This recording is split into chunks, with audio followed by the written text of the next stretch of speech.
22 pages of terror. That according to one former elected official who has deep knowledge of Detroit's finances.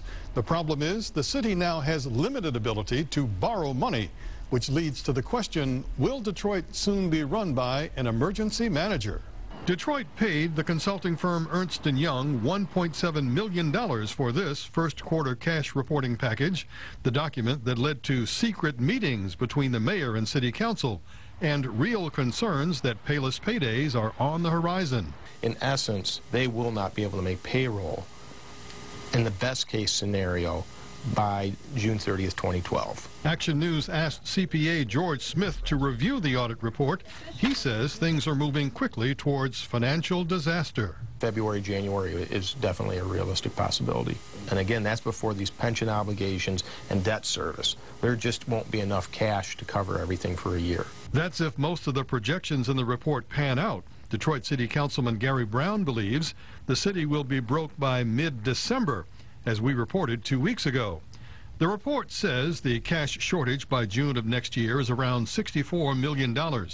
But the projections come with a lengthy disclaimer that says Ernst & Young relied totally on data provided by the city, that it did not assist in assembling the prospective financial information.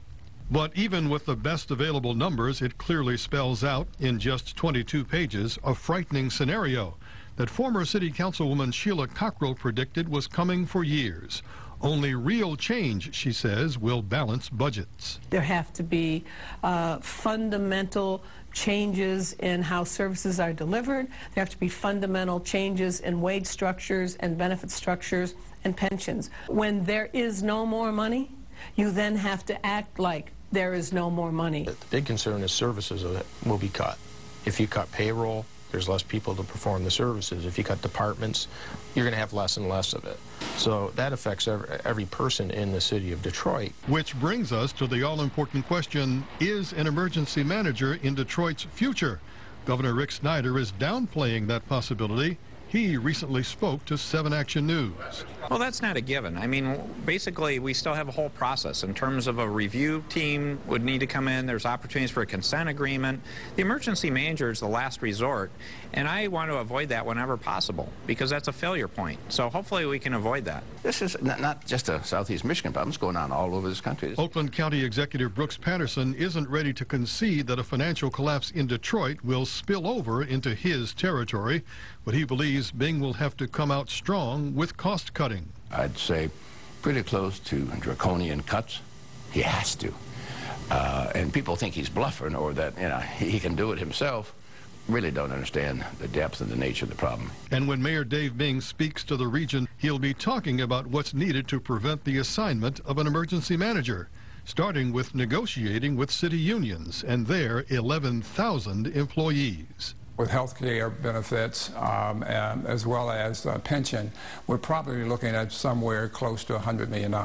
Expenses are out distancing the revenue by a long shot, and we constantly are looking at year after year running a deficit. We don't have enough money to continue to do the things that we've been doing historically.